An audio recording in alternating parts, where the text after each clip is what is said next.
예배하는 자가 신령과 진정으로 예배할지니라. 아멘.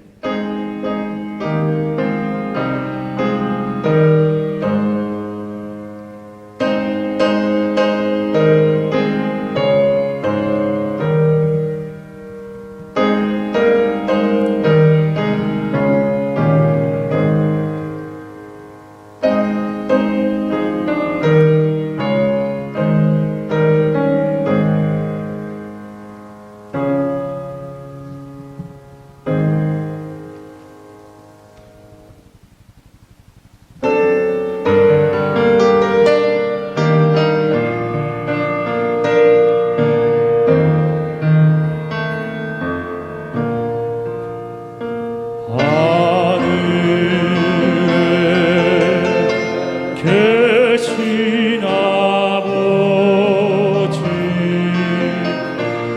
이름 거룩하사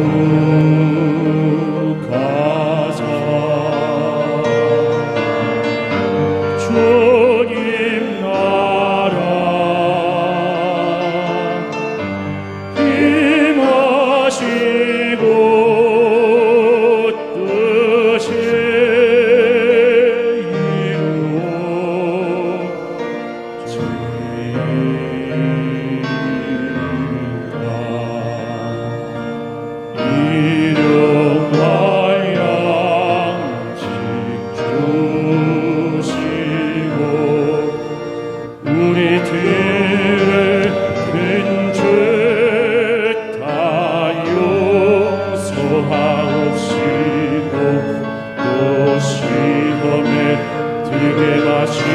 임하시고 악에서 구원하소서.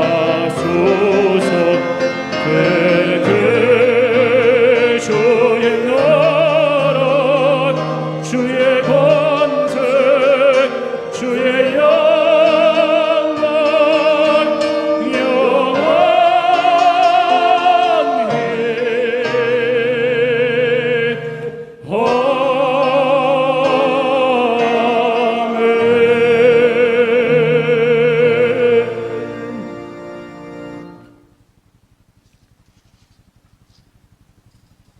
너희 권능이 있는 자들아 영광과 능력을 여호와께 돌리고 돌릴지어다.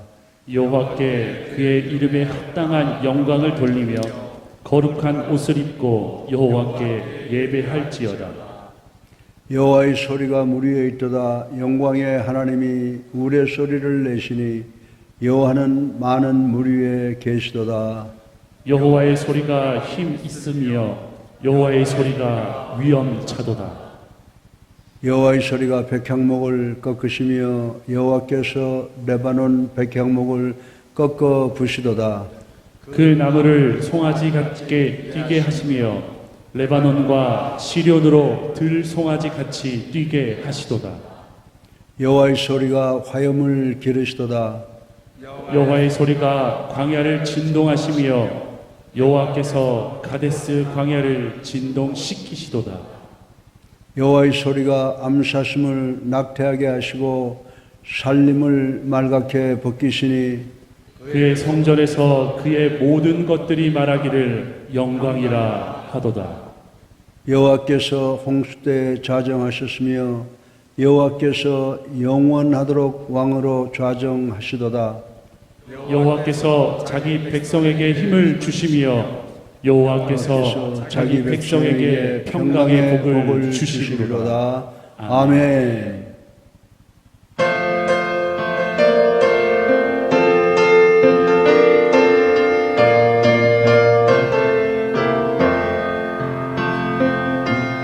우리의 생명줄 던지어라. 너가 저 형제를 구원하랴. 우리의 가까운 형제이니 이 생명줄 더 너가 던지려라. 생명줄 던져 생명줄 던져 물 속에 빠져간다. 생명줄 던져 생명줄 던져 지금도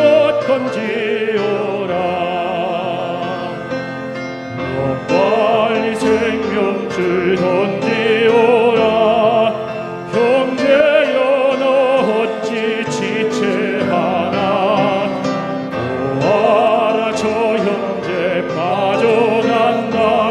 이고 저선 타고서 속히 가라. 생명줄 던져 생명줄 던져 물속에 빠져간다. 생명줄 던져 생명줄 던져 죄는 못 건지어라. 어서 생명줄 던지어라. 저 형제 지쳐서 얼어든다. 근심에 거친 통과 저 형제를 휩쓸어 몰아간다. 생명줄 던져 생명줄 던져 물속에 빠져간다. 생명줄 던져 생명줄 던져 지금 못 건지어라. 위험한 풍파가 곧 지나고 건너편 언덕에 이르리니 형제여 너 어찌 지체하나. 곧 생명줄 던져서 구원하라. 생명줄 던져 생명줄 던져 물속에 빠져간다. 생명줄 던져 생명줄 던져 지금 못 건지어라.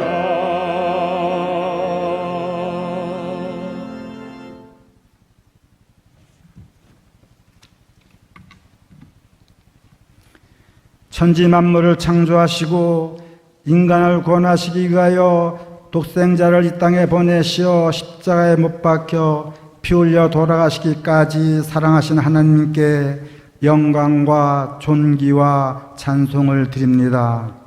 말씀 안에 순종하며 하나님의 사랑 전하며 하나님의 이름을 높이어야 하는데 나의 욕심과 물질의 욕망을 따라 살았음을 고백합니다. 이 시간 용서하여 주시고 주님의 보혈로 깨끗이 씻겨 순전한 심령으로 하나님께 신령과 진정으로 예배하게 하옵소서. 주님, 지금 이 땅에는 코로나19로 우리나라와 전 세계가 공포에 쌓여 있습니다. 우리 인간이 하나님의 섭리와 말씀 안에 살지 못하고 육신의 욕망대로 살아온 삶의 우리의 죄악을 용서해 주시고 깨닫고 돌이켜 하나님 앞에 엎드려 회개하며 하나님의 도우심을 간구하게 하옵소서. 코로나로 많은 사람들이 고통 가운데 있는데 이것을 예방하고 치료하기 위해 많은 의료진이 고생하고 있습니다. 하나님께서 의료진과 봉사자들을 보호하셔서 지켜주시고 세임시어서 건강하게 하시고 하나님이 역사함으로 코로나19가 속히 물러나게 하옵소서. 하나님께 온전한 예배를 드릴 수 있게 하옵소서. 성전에서 하나님께 온전히 예배를 드리는 것이 하나님의 축복이요 얼마나 큰 기쁨인지 알게 하옵소서. 이 나라 경제가 심히 어려워져 많은 사람이 생활의 어려움을 겪고 있는데 하나님이 축복하셔서 속히 경제가 회복되어 하나님의 은혜가 얼마나 크고 놀라운지를 알게 하시고 하나님만 바라보고 은혜 안에 살아가는 백성들이 되게 하옵소서. 주님, 4월 15일 우리나라 국회의원 선거가 있었습니다. 새로 국회의원들이 선출되었는데 그들이 먼저 하나님을 알게 하시고 당리당략을 떠나 국민과 나라를 위하여 여야가 하나 함께 서로 협력하여 이 나라가 자유민주주의를 수호하고 국민이 편안한 삶을 살 수 있는 나라를 만들어가는 국회의원들이 되게 하옵소서. 특별히 이강편 목사님을 기억하옵소서. 말씀을 전하기 위해 불찰주야에 쓰는 주님의 귀한 종입니다. 이 어려운 시기에 성령 충만하게 하시고 지혜와 말씀 충만하게 하시며 건강 지켜주셔서 말씀으로 양떼들을 먹이며 양육하는데 귀한 사명 다 감당할 수 있게 성령님이 지켜주시고 동행해 주옵소서. 부교육자들을 축복해 주옵소서. 성령 충만, 지혜와 능력 충만하게 하셔서 담임 목사님을 잘 보필하며 성도들을 잘 돌볼 수 있도록 건강도 지켜주시옵고 사모님들에게도 같은 은혜 주셔서 목사님을 보필하며 자녀들을 잘 양육하며 가정의 평안이 깃들게 축복하옵소서. 우리 교회 권속들을 돌보아 주옵소서. 코로나19로 인해 성전에 나와 예배 드리지 못하지만 가정에서 예배 드릴 때에 성령님이 함께 하셔서 온전한 예배 되게 하시고 기쁨과 소망 있게 하옵소서. 육신의 질고로 고통받는 심령 치료의 손길을 주셔서 속기 회복되게 하시고 심령이 해통하는 이에게 찾아가셔서 위로하시며 평강과 기쁨이 있게 하시며 물질로 고통받는 이에게 축복하셔서 어려움 당치 않게 채워 주옵소서. 이제 이강평 목사님 말씀 전하실 때 성령님이 역사하셔서 우리의 심령이 변화되어 소망 가운데 하나님을 찬양하게 하옵소서. 이 모든 말씀 감사하며 우리를 구원하신 나사렛 예수 그리스도 이름으로 기도드립니다. 아멘.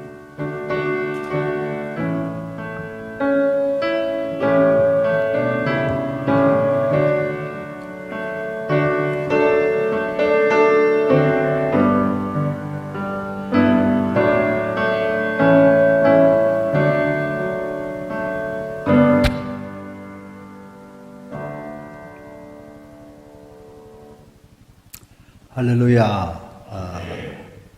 지난주에는 우리가 부활절로 기쁨으로 예배를 드렸습니다. 비록 영상으로 드렸지만 많은 분들이 부활절을 통해서 큰 기쁨을 얻었을 줄로 믿습니다. 오늘도 우리 예배가 영상으로 드리고 있지만 우리가 이 예배를 영과 진정으로 드린 예배가 되게 하시고 우리 교회가 크게 부흥 발전해서 하나님께는 영광을 돌리고 우리 모든 성도들이 건강하고 하시는 일마다 다 복된 일들이 이루어지도록 간절히 기도합니다. 그리고 하나님의 선지동산 서울기독대학교를 위해서 기도해 주시기 바라고 또 우리 성도들 가운데 몸이 아파 고통당하는 성도들을 위해서 늘 그리고 또 이웃을 위해서 기도해 주는 우리 모두가 되기를 간곡히 부탁을 드립니다. 예배 안내를 보면 우리가 이제 머지않아 대면 예배를 드릴 줄로 믿습니다만은 오늘 또 그리고 한 두 주는 더 영상 예배를 드려야 될 것으로 이렇게 생각이 되어집니다. 여러분들 유튜브에서 삼전동 예수 사랑교회를 검색하시면 새벽 설교도 영상으로 그리고 주일 예배도 영상으로 드릴 수가 있습니다. 각 처에서 예배를 비록 드리지만 이스라엘 백성들이 70년 동안 예루살렘 성전을 그리면서 예배를 드렸던 것처럼 우리 모두가 주님을 바라보며 영과 진정으로 예배를 드리기 위해서 최선을 다하는 우리가 되기를 위해서 기도하고 또 우리가 계좌로라도 헌금을 보내주시고 또 헌금을 보낼 때는 성함과 각 목록을 제시해 주시면 대단히 고맙겠습니다. 그리고 이제 우리 코로나 바이러스 19 국민예방 수칙을 잘 지킴으로 반드시 믿음으로 승리해 나갈 것을 믿습니다. 우리 모두가 다 중보기도를 열심히 하시고 이번 주간에 생일과 결혼기념일과 또 침례 받으신 분들 계시면 우리가 이제 다 함께 축복하는 환영하는 찬송을 다 같이 부르겠습니다.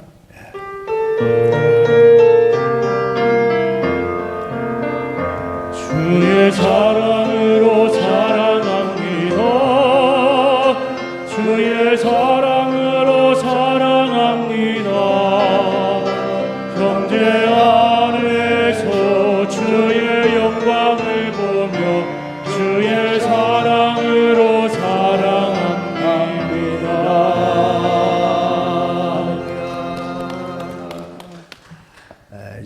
같이 찬송가 149장 1절 하시면서 성찬에 참여하시겠습니다.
전능하사 천지를 만드신 하나님 아버지를 내가 위하사오며 그의 아들 우리 주 예수 그리스도를 위하사오니 이는 성령으로 잉태하사 동정녀 마리아에게 나시고 본리오 빌라도에게 고난을 받으사 십자가에 달려 죽으시고 돌아가신 지 사흘 만에 죽은 자 가운데서 다시 살아나시며 하늘에 오르사 전능하신 하나님을 편에 앉아 계시다가 저주로서 산 자와 죽은 자를 심판하러 오시리라. 성령을 믿사오며 거룩한 공회와 성도가 서로 교통하는 것과 죄를 사하여 주신 것과 몸이 다시 사는 것과 영원히 사는 것을 믿사옵나이다. 아멘. 살아계셔서 우리의 삶을 주관하시는 만국의 근원이 되신 아버지 하나님 찬양과 영광과 존귀를 올립니다. 회개합니다. 갈보리 언덕 십자가 감사합니다. 아버지 하나님 오늘도 주님의 살을 기념하는 떡과 주님의 보혈을 기념하는 잔 앞에 저희들 머리를 숙였습니다. 이 떡과 잔을 먹고 마시면서 예수 그리스도의 대속의 은총과 성령 임재의 은총과 재림의 은총을 다시 한번 기억하고 믿는 저희들 되게 하여 주시옵소서.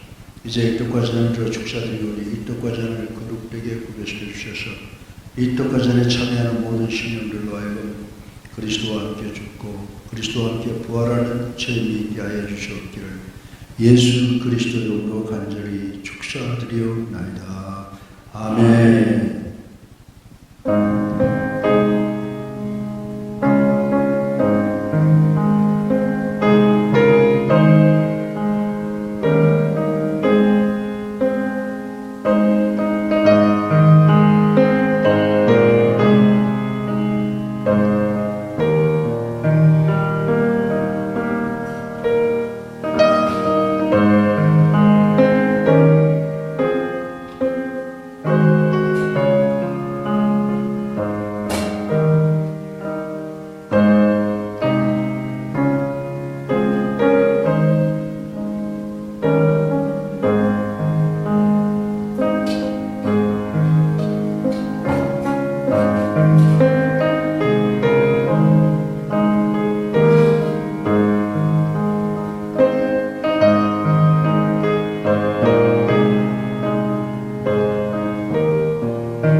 이제 우리가 일어나셔서 봉헌 찬송 온 마음 다해 함께 부르시겠습니다.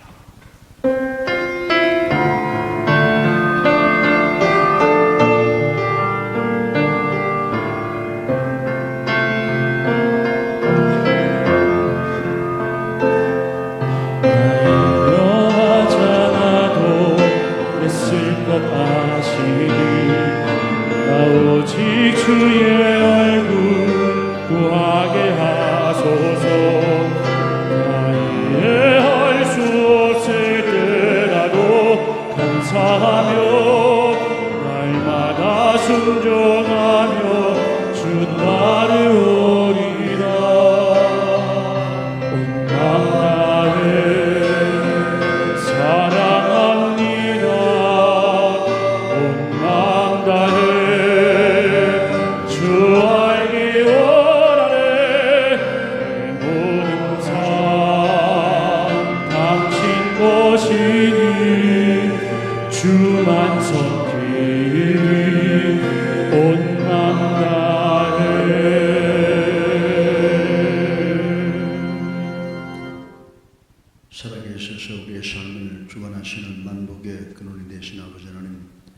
찬양과 영광과 존귀를 올리고 회개합니다. 갈보리 언덕 주님의 십자가의 보혈로 저희 모두 하나님의 자녀가 되게 하신 권세를 주신 것을 감사합니다. 또한 어렵고 힘든 세상 속에서도 주님 여기까지 인도한 그 주님의 사랑을 감사합니다. 아버지 하나님, 이제 우리 아버지 하나님의 그 크신 은혜가 너무나 크고 감격해서 적은 물질 바쳤습니다. 아버지 하나님 이 물질을 축복해 주셔서 오병이어의 역사가 일어나게 하시고 이 물질을 통해서 이 땅 위에 하나님의 나라가 확장되는 역사가 일어나게 하여 주시옵소서. 또한 헌금함에 손을 낸 귀한 당신의 아들 딸들 일일이 축복하여 주시옵소서. 그리하여 먼저 질병으로부터 자유케 하시며 개인과 가정과 직장과 사업에 모든 문제가 사라지고 소원이 성취되는 복을 허락해 주시옵소서. 예수 그리스도 이름으로 감사하며 기도드렸사옵나이다. 아멘.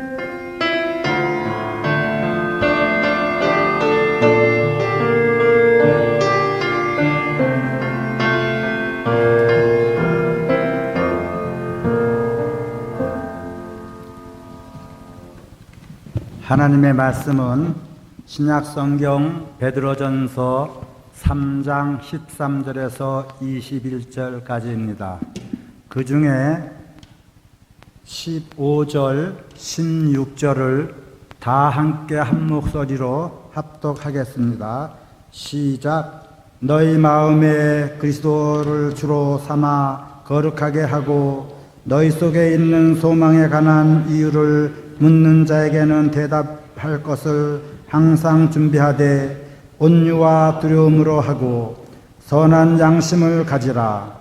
이는 그리스도 안에 있는 너희의 선행을 욕하는 자들로 그 비방하는 일에 부끄러움을 당하게 하려 함이라. 아멘.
하나님을 사랑하시면 우리 다 같이 아멘 하십시다.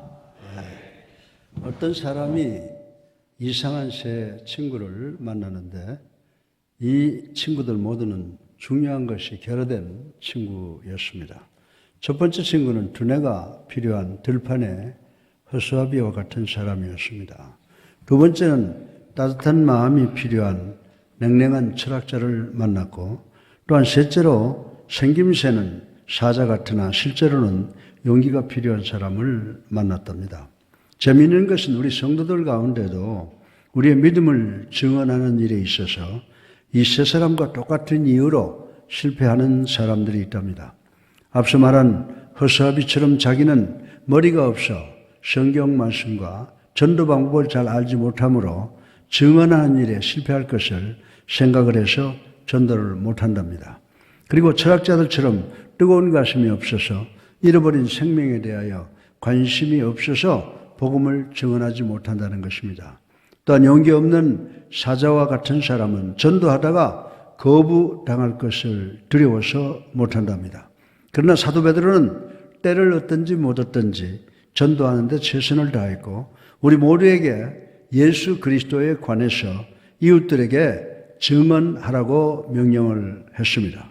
그리고 베드로 사도는 증인이 되게 하는, 즉 전도하는 방법을 먼저 말해주고 있습니다. 베드로 사도께서 이 명령을 하실 때는 초대교회 성도들은 믿음 때문에 엄청난 생리적 핍박을 당하는 순간에 있었습니다. 현대 그리스도인들은 증언, 즉 전도를 한다고 해도 초대교회 성도들처럼 여러 가지 무서운 핍박을 당할 위험은 없음에도 불구하고 현대인들은 우리들의 믿음을 전하는 것을 두려워하고 주저하는 경향이 있음을 기억하시기를 주님의 이름으로 축원합니다. 오늘 설교 본론으로 사도 베드로는 우리들에게 믿음을 전할 때 첫 번째로 do not fear, 두려워 말라고 함을 생각을 해 보겠습니다. 베드로전서 3장 13절로 14절을 보면, 또 너희가 열심히 선을 행하면 누가 너희를 해하리요. 그러나 의를 위하여 고난을 받으면 복 있는 자니 그들이 두려워하는 것을 두려워하지 말며 근심하지 말고. 아멘. 우리들의 믿음을 증언할 때는 14절의 말씀처럼 모두가 공통적 두려움을 느낀다고 합니다. 거부당하지 않을까? 성경을 잘 모르면 망신당할 텐데 라는 큰 두려움을 느끼게 됩니다. 그리고 베드로 사도는 그보다 더 중요한 것은 목숨이 달려있는 신체적 핍박에 대한 두려움이 있었다고 했습니다. 그래서 예수님께서는 마태복음 10장 28절에 몸은 죽여도 영혼을 능히 죽이지 못하는 자들을 두려워하지 말고 오직 몸과 영혼을 능히 지옥에 멸하실 수 있는 이는 두려워하라 라고 말씀을 했습니다. 베드로 사도께서 우리에게 이렇게 조언하지만 베드로 선생이 가진 예수 그리스도의 믿음은 대단히 어렵게 얻었음을 우리는 잘 알고 있습니다. 베드로 사도가 모닥불 앞에서 어린 비자에게 예수님에 관해서 담대하게 증언할 수 있는 기회가 3번 있었으나 베드로 사도는 2번 다 예수님을 모른다고 부인했고 마지막에는 나는 그를 도무지 알지 못한다라고 원어에 의하면 저주에 비슷한 발언까지 했던 것을 우리는 기억을 하는데 그 이유는 신체적으로 올 핍박을 두려워했기 때문이라고 하는 것입니다. 그러나 2달 후에 베드로 사도는 자기가 부인하고 저주했던 예수님에 관해서 담대하게 설교하고 3,000명이나 회개시켰는데 그 이유가 무엇입니까? 유일한 설명은 베드로가 사도가 자기 중심적 삶을 살 때는 실패할 경향을 갖고 있었으나 성령을 소유하게 되었을 때는 과거와 다른 사람이 되었기 때문입니다. 성령이 임하자 베드로 사도는 예수 그리스도를 전하는 하나님의 강한 증인의 도구로 변신하게 되었습니다. 이 막강한 성령께서 오늘도 여러분의 마음에 정자하시고 계신다고 가정을 해보겠습니다. 그렇다고 해서 여러분이 사람들 앞에서 담대하게 복음을 전한다고 해서 듣는 사람들이 다 변화되는 것은 아니라고 하는 것입니다. 사람들을 그리스도인으로 되게 하는 것은 여러분의 책임이 아닙니다. 자라나게 하시는 분은 하나님이시기 때문입니다. 우리의 사명은 죽은 자를 구원하는 것이 아니고 구원자가 누구이신가를 가르치는 것입니다. 우리는 믿음의 사람들에게 어떤 육신적 핍박이 오더라도 예수 그리스도의 명령을 받들어 많은 씨앗을 정성껏 그리고 넓게 뿌리면 풍성한 추수로 반드시 승리할 것을 믿는 우리 모두가 되시기를 주님의 이름으로 축원합니다. 베드로 사도는 여러분에게 증언하는 둘째 메시지는 Be prepared, 준비하라는 것임을 생각을 해 보겠습니다. 베드로전서 3장 15절을 읽어보면요. 너희 마음에 그리스도를 주로 삼아 거룩하게 하고 너희 속에 있는 소망에 관한 이유를 묻는 자에게는 대답할 것을 항상 준비하되 온유와 두려움으로 하고 라고 말씀을 했습니다.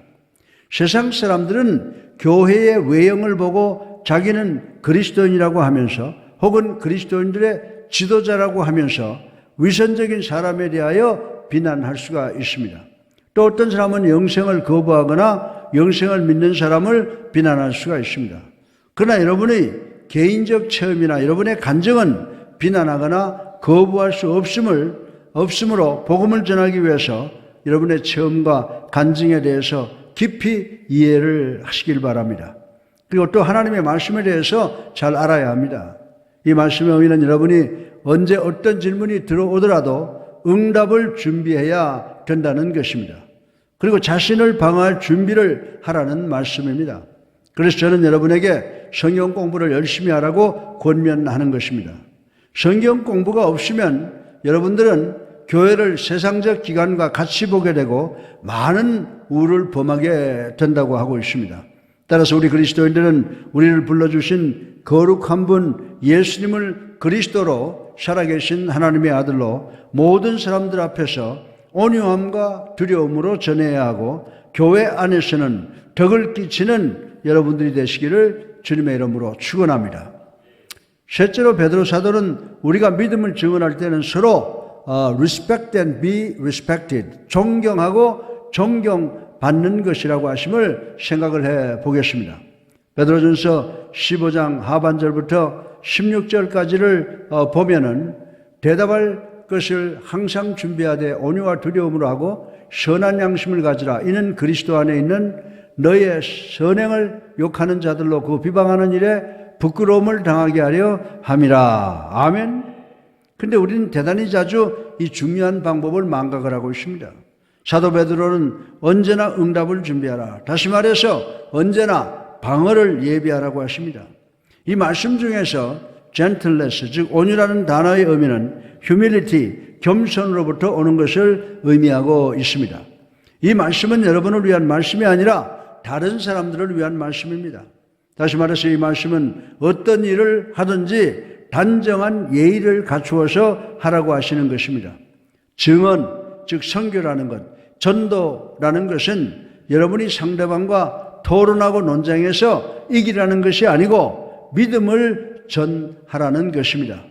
여러분이 예수님을 그리스도로 살아계신 하나님의 아들로 믿고 영접하고 세례받으면 변화되어 새 사람이 됩니다. 그러면 이 구절은 여러분 주변 사람들이 여러분에게 여러 가지 질문을 할 것을 예상을 하고 있는 것입니다. 여러분과 가까운 사람들은 여러분에게 나는 기쁨이 없는데 당신은 기쁨을 갖고 있습니다. 당신 어떻게 그렇게 나와 다릅니까? 당신은 어떻게 그렇게 시련을 잘 극복합니까? 라고 여러분에게 질문을 할 것입니다. 여러분이 여러분의 고난을 잘 극복해 나가면 그 고난 극복은 여러분의 엄청난 간증이 될 것입니다.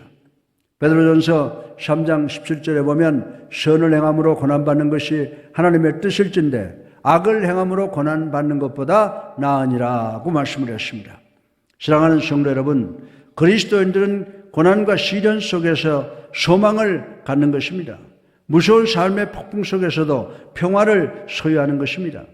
따라서 여러분이 무서운 고통 속에서 평화를 보여주면 여러분의 삶의 소망의 기초가 예수 그리스도라는 사실을 세상 사람들에게 보여주는 것입니다. 여기에 여러분의 믿음을 보여주는 방법이 있습니다. 베드로 선생은 18절을 통해서 증인의 동기로 방향을 바꾸고 있습니다. 왜 다른 사람에게 증언하기를 원합니까? 18절에 그리스도께서도 단번에 죄를 위하여 죽으사 의인으로서 불의한 자를 대신하셨으니 이는 우리를 하나님 앞으로 인도하려 하심이라. 육체로는 죽임을 당하시고 영으로는 살리심을 받으셨으니. 아멘. 이 말씀에 의하면 우리가 하는 이 모든 증언, 즉 전도의 이유는 두 가지의 동기가 있다고 말씀을 하고 있는 것입니다. 첫 번째 동기는 하나님께서 우리를 사랑하셔서 은혜를 주시는 것입니다. 여러분들이 이 은혜를 받게 되면 용서받고 구원을 얻게 됩니다. 이렇게 구원받으면 여러분은 이 기쁜 복음의 소식을 널리 전해야 되는 사명을 갖게 됩니다. 만약에 이 복된 뉴스를 여러분 마음에만 간직하고 있다가 전해야 된다는 것을 나중에 깨달으면 이는 죽은 아들 고추 만지기와 마찬가지 경우가 된다고 하는 것입니다. 다시 말해서 나중에 여러분이 가슴을 치고 후회해도 소용이 없는 날이 오게 된다는 것입니다. 따라서 우리가 그리스도인이 되면 그 즉시 이 복된 소식을 전해야 되는 큰 사명을 갖게 된다는 것을 깨달아야 합니다. 로마서 5장 8절에 보게 되면요, 우리가 아직 죄인 되었을 때에 그리스도께서 우리를 위하여 죽으심으로 하나님께서 우리에 대한 자기의 사랑을 확증하셨느니라. 아멘. 몇 년 전에 불란서 자전거 크로스컨트리 경기에서 6년째 우승한 랜스 암스트롱이 암에 걸려서 절망적이 되었는데 이 유명인이 미국에 와서 암 치료를 받으려면 미국의 큰 단체의 보증이 필요했습니다. 그러나 아무 단체도 선뜻 나서주지를 않았습니다. 그러나 미 연방 우체국에서 그의 후견이 될 것을 제안해 주었으며 랜스 암스트롱은 암을 극복했습니다. 그 후에 암예방협회에서 랜스 암스트롱에게 암 예방 연구를 위한 모금에 나서 줄 것을 부탁을 했습니다. 그는 자전거 경기를 통해서 텍사스주에서만 하나로 1억 5,405만 원의 기금을 모금하는데 성공을 했습니다. 그때 신문기자들이 그에게 왜 이런 노력을 하는가에 대한 질문을 했고 그는 이는 치료된 자의 책임이라고 생각했기 때문입니다라고 응답을 하였습니다. 저는 이분의 응답이 대단히 적절했다고 생각을 합니다. 만약에 여러분이 암에서 치료되었다면 여러분들도 다른 사람이 암과 싸워서 이기기를 원할 것입니다. 이 비유는 우리 그리스도인들에게 아주 적절합니다. 여러분들은 죄로부터 치유를 받았습니다. 여러분이 죄로부터 용서를 받았다면, 여러분이 구원받았다면 여러분은 세상에 나가서 죄로부터 용서받고 죄로부터 구원받은 사건을 전해야 된다는 것입니다. 완벽한 치유자이신 우리 구세주를 증언해야 됩니다. 세상 사람들이 죄의 병으로부터 용서받고 구원받도록 도와주어야 합니다. 여러분들은 세상 사람들이 자신의 마음을 그리스도의 십자가 앞에 가지고 오게 해야 합니다. 그리고 국가가 하나님께 얼굴을 돌리도록 해야 할 빚을 여러분은 지고 있다고 하는 것입니다. 그러나 증인으로서 이 동기는 하나님께서 우리를 사랑하는 수준보다 더 높습니다. 우리는 하나님이 다른 사람을 사랑하는 것을 보아야 합니다. 하나님께서는 가난하거나 노숙자보다 여러분을 더 사랑하지 않습니다. 하나님께서는 여러분보다 유명한 배우나 정치가나 재벌이나 목사를 더 사랑하지 않습니다. 하나님께서는 이 세상의 모두를 평등하게 사랑하시는 줄로 믿으시기 바랍니다. 그러나 하나님께서는 우리를 위해서 최선을 다하시기를 원하십니다. 하나님께서는 우리를 사랑하신다는 것은 우리로 하여금 이웃을 사랑하는 동기가 되게 합니다. 이것이 십자가 사건의 전체 맥락이라고 하는 것입니다. 만약에 여러분이 예수 그리스도를 믿지 않는 사람들은 영생을 상실하게 된다는 것을 믿으면 여러분 모두는 그들에게 증언하여 구원시키는 책임이 여러분에게 달려있음을 인식하게 됩니다. 어떤 사람들은 지옥이라고 하는 것은 목사님들이, 교인들이 교회에 열심히 나오게 하고 헌금을 많이 하게 하기 위해서, 그리고 성도들이 올바른 행위를 하게 하기 위하여 만든 허상적 개념이라고 주장하는 사람들도 있습니다. 그러나 성경에서는 지옥에서 받을 형벌에 대해서 분명하게 말씀을 하고 있습니다. 따라서 우리는 이 사실이 진리임을 믿어야 됩니다. 성경에서는 지옥을 단 한 번 지적하고 있지는 않습니다. 성경은 지옥에 대해서 54번이나 지적을 하고 있다고 하는 것입니다. 지옥에 대해서 말씀하시는 분은 다른 분이 아니시고 우리를 지극히 사랑하시는 구세주이시며 살아계신 하나님의 아들이시며 우리의 목자 되시는 예수님이시라고 하는 것입니다. 지옥이라는 것은 하나님을 믿기 원치 않는 사람들이 자원하여 가는 것입니다. 그리고 하나님이 없이 존재하는 것입니다. 예수님께서는 우리 모두가 지옥이라는 것을 보지 않아도 되는 이유를 상당히 깊게 설명을 하시고 있습니다. 예수님께서는 여러분 모두를 지극히 사랑하셔서 갈보리 언덕 십자가 위에서 돌아가셨습니다. 이 사실이 우리로 하여금 다른 사람에게 예수 그리스도의 사랑을 전하는 동기가 된다는 것입니다. 사랑하는 성도 여러분, 믿지 않는 사람은 우리들의 적이 아니고 이들은 우리들의 적의 희생자들임을 기억하시기 바랍니다. 대단히 자주 우리는 이 사실을 망각하고 있습니다. 세상적 문화권 아래 사는 우리 사회는 우리 기독교의 교리를 들을 준비가 전혀 되어 있지는 않습니다. 그러나 그들은 예수 그리스도를 따르는 제자들에 의해서 나타난 희생적 사랑을 거부하지는 못할 것입니다. 19절을 보면 예수 그리스도에 대해서 말씀하시고 있습니다. 그가 또한 영으로 가서 옥에 있는 영들에게 선포하시느니라고 했습니다. 베드로 선생의 이 말씀의 의미는 예수님께서 지옥의 사람들을 구원하시기 위함이 아니고 마지막으로 당신의 완벽한 승리를 증언하셨다는 말씀을 믿는 우리가 되기를 주님의 이름으로 축원합니다.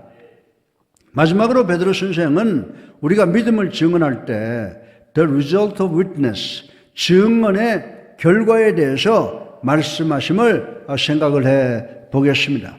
베드로전서 13장 20절로 21절에 보면 그들은 전에 노아의 날 방주를 준비할 동안 하나님이 오래 참고 기다리실 때 복종하지 아니하던 자들이라. 방주에서 물로 말미암아 구원을 얻은 자가 몇 명뿐이니 겨우 8명이라. 물은 예수 그리스도께서 부활하심으로 말미암아 이제 너희를 구원하는 편이 곧 세례라. 이는 육체의 더러운 것을 제하여 버림이 아니요 하나님을 향한 선한 양심의 간군이라. 아멘.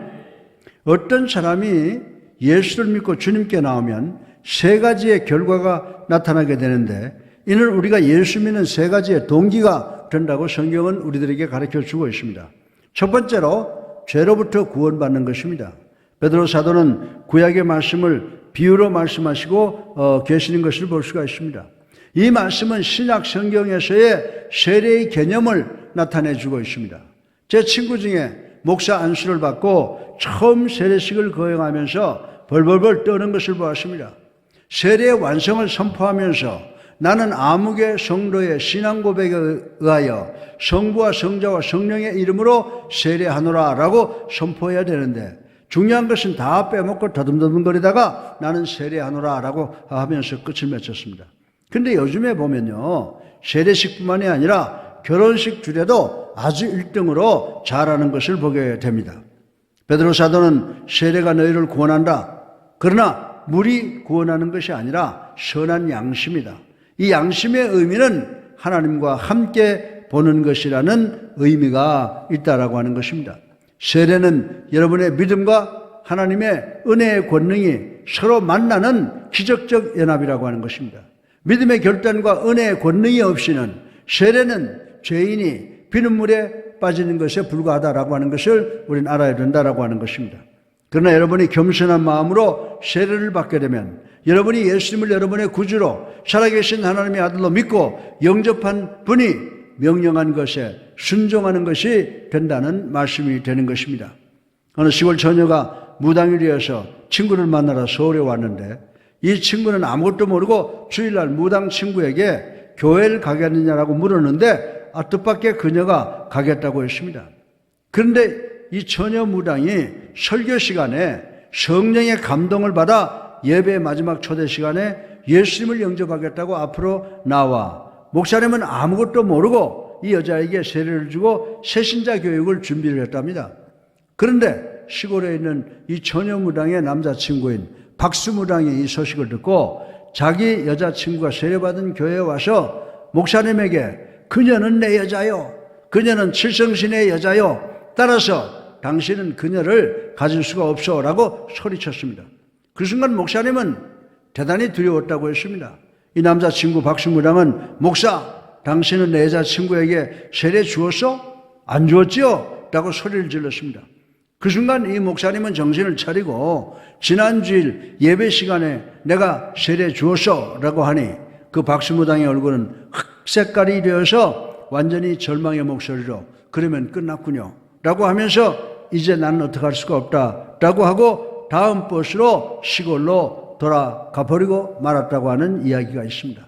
사랑하는 성도 여러분, 어느 개인이 진정으로 예수님을 자기의 구세주로 살아계신 하나님의 아들로 믿고 영접하고 세례받으면 그 세례식을 통하여 예수 그리스도께서 성령으로 그 개인과 연합하시는 기적적 사건이 일어나게 된다는 사실을 우리 모두는 명심해야 되는 줄로 믿으시기 바랍니다. 우리는 어느 개인이 자신의 죄를 회개하고 예수 믿고 세례받으면 우리 아버지 하나님과 하늘의 천사가 기뻐한다라고 하는 것을 잘 압니다. 그러나 우리에게도 기쁨이 넘치게 됩니다. 왜냐하면 사단이 우리로 하여금 예수님을 구세주로 살아계신 하나님의 아들로 고백하지 못하게 억압했지만, 세례탕에 들어가지 못하게 유혹했지만, 여러분은 선과 악 사이에서 갈등을 끝내고 승리했기 때문이라고 말씀을 드릴 수가 있습니다. 둘째로 베드로 사도께서 말씀하신 이 말씀 속에 우리가 사탄과의 전쟁에서 승리를 언약하신 내용이 있습니다. 제가 앞서 말씀드린 베드로전서 3장 19절로 20절은 대단히 난해한 말씀이라고 했던 말씀을 생각해 보겠습니다. 그가 또한 영으로 가서 옥에 있는 영들에게 선포하시니라. 그들은 전에 노아의 날 방주를 준비할 동안 하나님이 오래 참고 기다리실 때에 복종하지 아니하던 자들이라. 방주에서 물로 말미암아 구원을 얻은 자가 몇 명뿐이니 겨우 8명이라고 하셨습니다. 이 말씀의 가장 일반적 해석은 예수님께서 십자가에 달려 돌아가시고 무덤에 장사 지내시고 부활하신 후 이 지상에 40일 동안에 500여 사람들에게 여러 번이지만 동시에 나타나시는데, 예수님께서 승천하시기 전에 지옥에 대해서, 그리고 실패한 천사, 즉 지금은 지옥에서 사단의 영이 된 천사에 대해서 간단한 언급을 하신 후 승천하셨다고 성경은 가르쳐주고 있습니다. 이 말씀은 죽은 사람의 영을 의미하는 것이 아니라 천사가 사단이 된 영을 의미하는 것입니다. 그래서 예수님께서 지옥에 가셔서 그들에게 당신의 완벽한 승리를 선포하신 것입니다. 그렇다고 해서 예수님께서 그들을 변화시키기 위해서 설교하신 것이 아닙니다. 그 지옥은 이미 하나님의 인장이 찍혀서 그러기에는 이미 늦었다라고 하는 것입니다. 예수님께서는 어둠의 왕에게 내가 무덤을 즉 죽음을 정복했다. 이제는 내가 할 수 있는 것이 아무것도 없다라고 선언을 하였습니다. 사랑하는 성도 여러분, 악과 선에 대한 개념에 대해서 이해하시기를 바랍니다. 이 개념은 이 세상에서 왔다 갔다 합니다. 왜냐하면 사단은 어둠의 왕이기 때문입니다. 세상의 왕이기 때문입니다. 그러나 여러분이 천국에 가면 이는 완전히 다른 영역이라고 하는 것을 우리는 알아야 된다라고 하는 것입니다. 예수님께서 원수의 머리를 깨뜨리셨습니다. 이것은 경기에서 연장전이 아니라고 하는 것입니다. 진정으로 예수 그리스도께서 사단의 머리를 박살을 내셨습니다. 그리고 지옥에 있는 사단들에게 모든 것이 끝났다고 선언합니다. 사단들도 이해하게 됩니다. 예수님께서 두려워 말라 너희 안에 있는 내가 세상에 있는 자보다 더 크니라. 내가 세상을 이기었노라. 사단이 너를 만지지 못하리라라고 진리를 선포하셨다라고 하는 것입니다. 세 번째로 Hope of Heaven, 이 천국의 소망입니다. 예수 그리스도의 부활은 우리 그리스도인들의 매력의 예고편이라고 하는 것입니다. 예수님께서 무덤을 정복하셨으므로 여러분도 무덤을 정복하실 수가 있는 줄로 믿으시기 바랍니다. 베드로전서 3장 22절에 그는 하늘에 오르사 하나님 우편에 계시니 천사들과 권세들과 능력들이 그에게 복종하느니라. 아멘. 예수 그리스도께서 이 우주 만물의 법칙을 주장하신다고 하는 것입니다. 그래서 우리는 용감하게 일어나서 다른 사람들에게 복음을 전해야 하는 것입니다. 예수 그리스도를 위하여 증인이 되어야 한다라고 하는 것입니다. 제가 아주 어릴 때 친구들과 숨바꼭질을 하면서 대단히 즐거워했던 때를 기억할 수가 있습니다. 제가 지하실에 어두운 곳, 아주 숨기 좋은 곳을 발견하고 친구들이 절대로 나를 발견할 수가 없다고 좋아하게 되었습니다. 그런데 동무들이 지하실에 내려옵니다. 그러나 친구들이 제가 숨어있는 컴컴한 지하실에는 무서워하지 못하고 멀리 있어서 거기 누가 있어? 거기 누가 있니? 라고 소리만 지르게 됩니다. 그러다가 동무들은 다른 데로 갑니다. 그러나 제가 거기서 오래 있으면 있을수록 저는 쟤들이 나를 발견하지 못하면 어떻게 하지? 라고 생각하다가 무서운 생각이 들게 됩니다. 그럼 저는 어떻게 합니까? 저는 하고 헛기침을 합니다. 그리고 저의 발을 조금 내어놓기도 하고 또 머리도 조금 내어놓기도 합니다. 그러다가 친구들이 제 자신을 볼 수 있게 합니다. 그리고 친구들이 제가 숨어있는 곳 근방에 접근하면 제가 스스로 벌떡 일어나면서 야 너희들이 나를 찾았구나 라고 소리를 지릅니다. 사랑하는 성도 여러분, 마찬가지로 잃어버린 자들, 구원받지 못한 자들의 마음속에도 발견되어지기를 원할 때가 있다는 것을 우리는 알아야 된다라고 하는 것입니다. 다시 말해서 예수 믿기를 원하는 순간이 있다라고 하는 것입니다.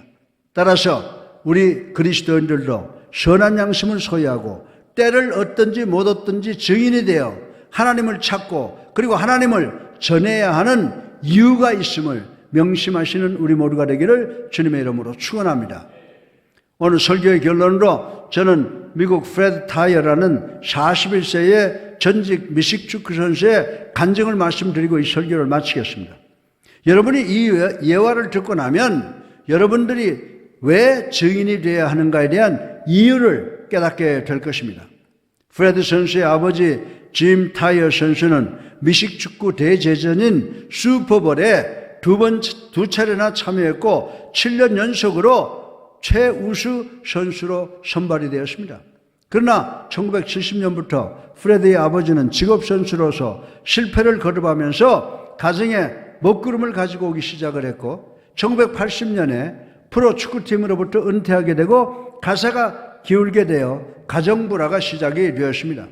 그러던 중 1980년 9월 어느 날 저녁에 프레드가 잠을 자는데 총성이 들렸고 어머니의 비명소리에 잠을 깨게 되었습니다. 그리고 나서 또 한 발의 총성이 들리고 자기 아버지의 몸이 고목나무처럼 바닥에 쓰러지는 소리가 들렸다고 합니다. 그리고 프레드가 부모님의 침실로 뛰어 올라갔더니 아버지가 어머니를 총으로 쏘아 죽이고 자기도 자살한 것입니다. 그래서 프레드는 경찰을 불렀습니다. 그리고 그 순간 이제부터 이 세상에서 우리 형제를 돌봐줄 사람은 없고 자기들은 천혜의 고아라고 느꼈다고 했습니다. 그러나 장례식을 마친 후 자기 고향에서 여러 그리스도인들이 와서 자기들을 전도하려고 했으나 모든 것에 반항이 생겨서 하나님이 있긴 어디 있어? 라고 그들의 전도에 코웃음을 쳤다고 했습니다. 그리고 프레드는 고등학교에서 미식축구 선수로 졸업을 하고 네브라스카 주립대학에 축구 장학금을 받고 대학에 들어가게 되었습니다. 프레드가 네브라스카 주립대학에 도착하던 첫날에 켄 케일러라고 하는 학생이 자기에게 접근해서 자기는 5년 전에 프레드 너의 아버지의 스토리를 신문을 통해서 읽었다고 했습니다.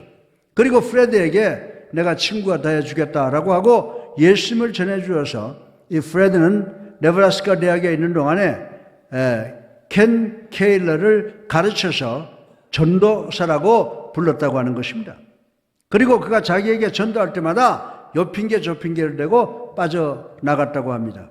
근데 이 프레드는 대학에서 예쁜 여자친구를 만나 대학 졸업 후 결혼을 했고 그 아내는 프레드의 삶에 큰 영향을 미치게 되었다고 하는 것입니다.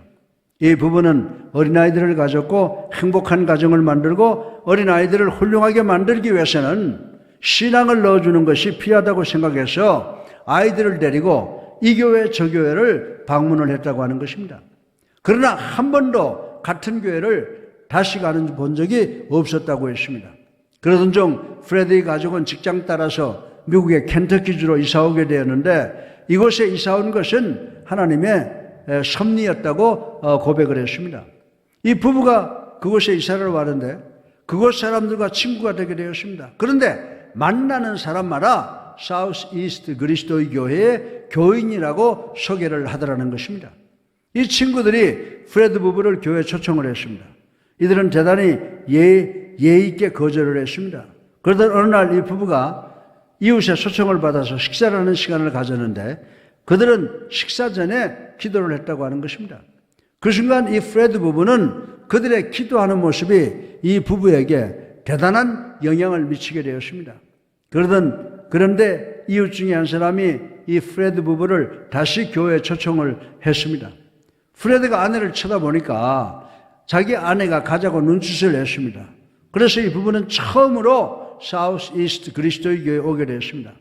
주일날 선포되는 밥 러셀 목사님 설교 말씀에 이 부부는 큰 충격을 받았습니다. 그래서 이 부부는 그 다음 주일날 일찍이 교회에 또 왔습니다. 그 주부터 프레드 아내는 성경 공부에 참여하게 되고 아내는 예수님 영접하고 세례받고 그리스도인이 되었으나 프레드는 그때까지는 무신론자였다고 하는 것입니다. 그러나 성경책에 관심을 갖게 되고 성경 공부에 열심히 참여하게 되었습니다.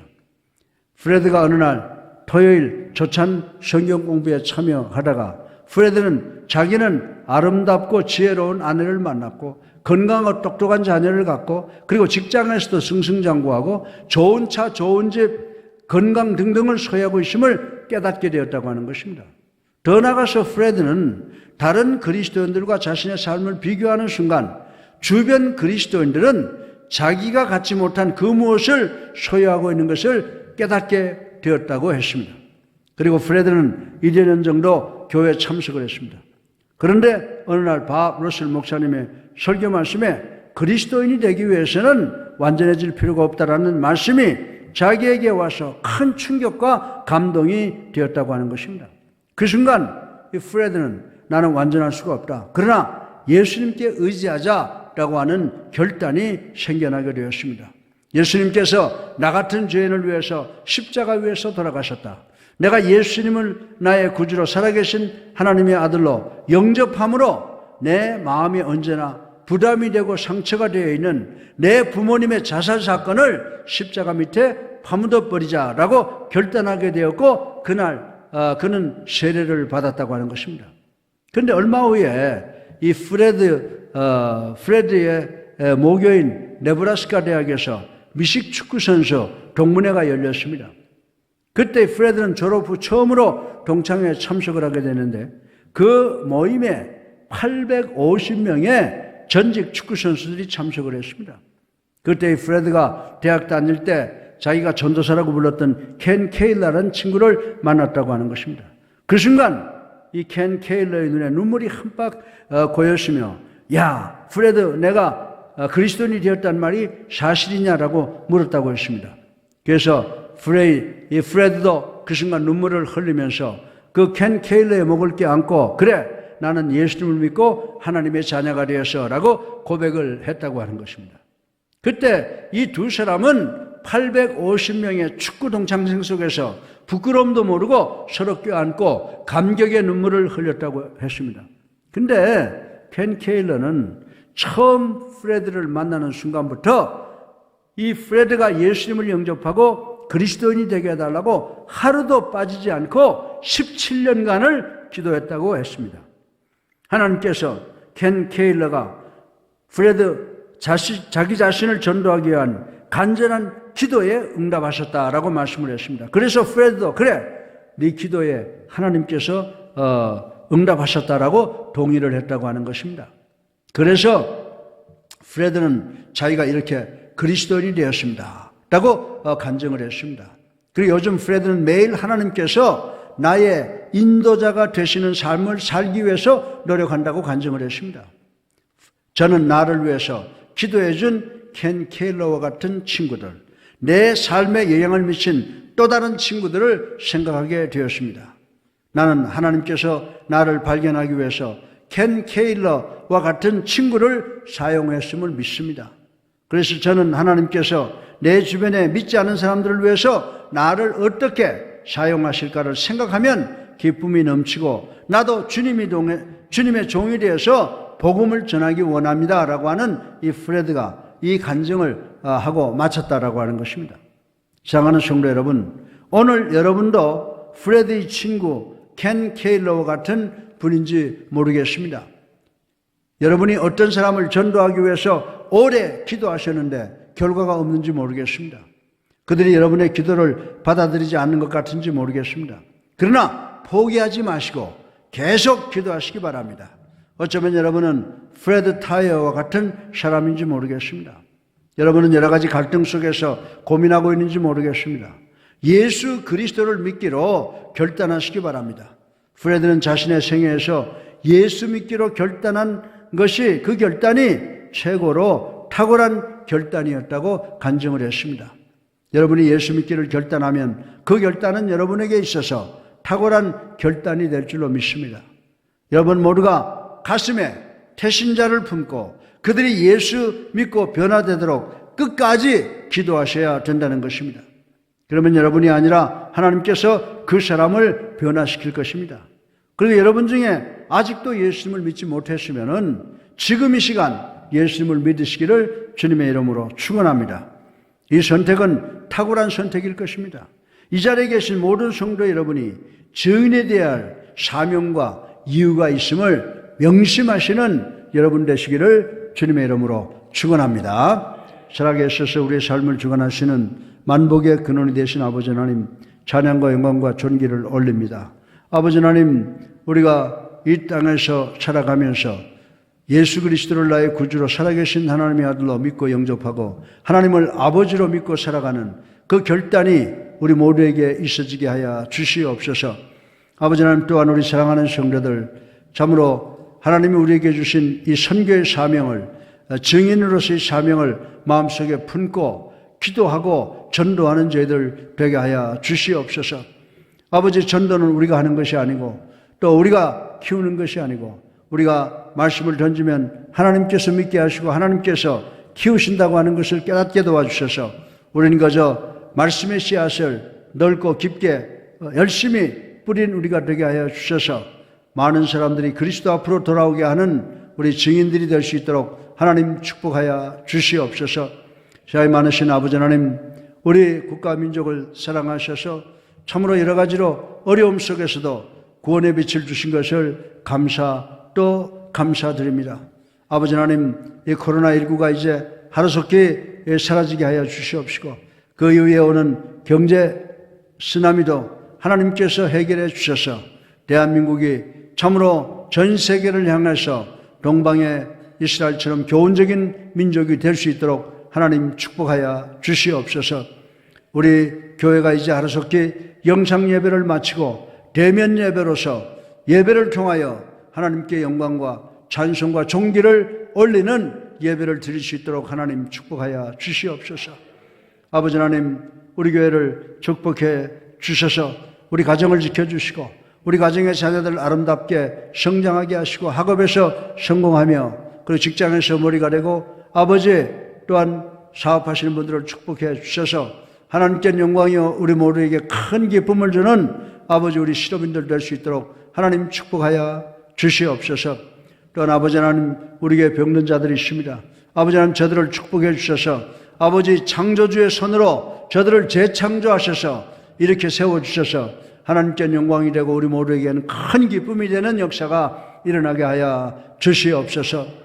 사랑이 많으신 아버지 하나님, 우리 교회를 축복해 주셔서 좋은 목회자들과 장로, 권사, 집사를 세워주신 것 감사합니다. 이들을 축복해 주셔서 영혼이 잘됨 같이 범사가 잘되고 강건할 수 있도록 아버지 하나님 도와주셔서 평신도들 천국 순례의 길에서 한 사람도 탈락됨이 없도록 잘 섬기는 아버지 지도자들이 될 수 있도록 하나님 축복하여 주시옵소서.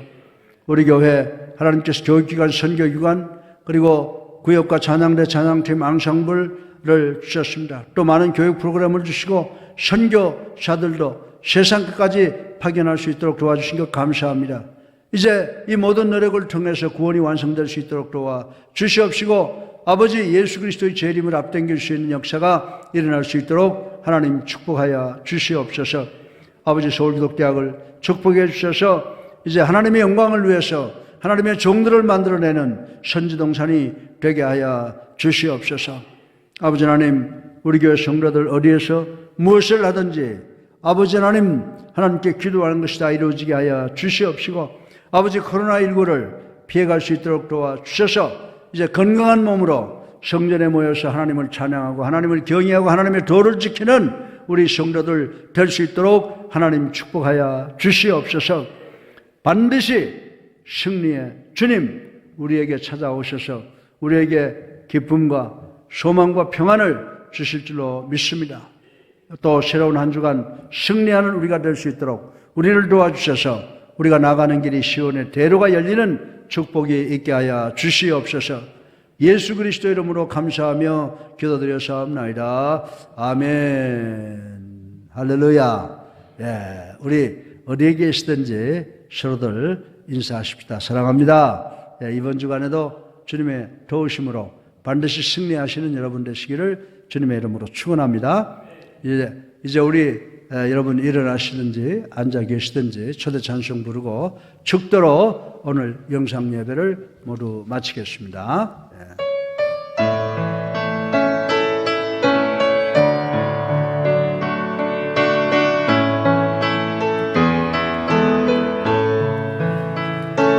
멀고 험한 이 세상 끝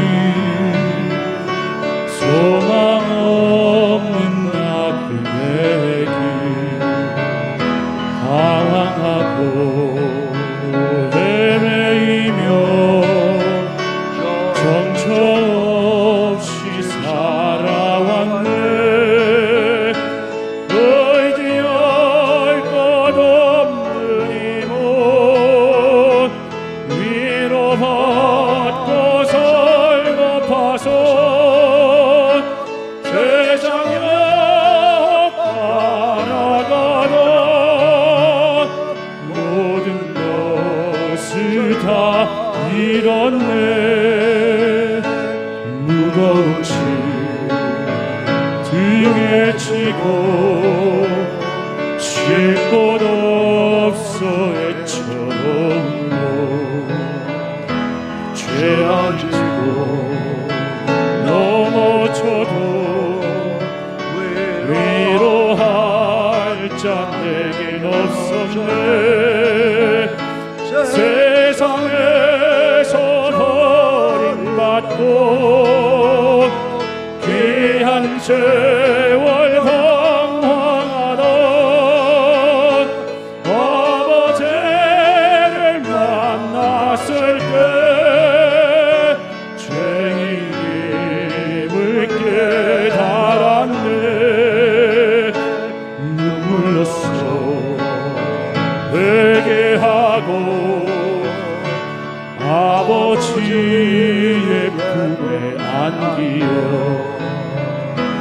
죄악으로 더럽힌 몸 십자가에 못 박았네.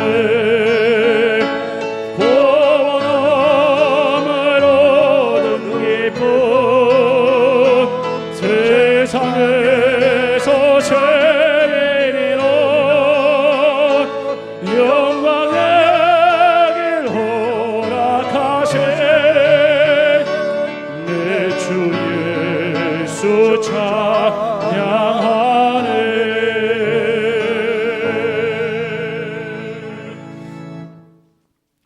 이제는 우리 주 예수 그리스도의 은혜와 하나님의 무한하신 사랑과 성령님의 감화 감동 교통하심이 예수 믿고 구원받은 우리 모두가 세상에 나가서 증인이 되겠다고 결단하고 이제 세상에 믿지 않는 모든 사람을 그리스도 앞으로 인도하겠다고 결단하고 돌아가는 성도들 머리 위에 이제로부터 영원까지 함께 하시옵기를 예수 그리스도 이름으로 간절히 축원하옵나이다. 아멘.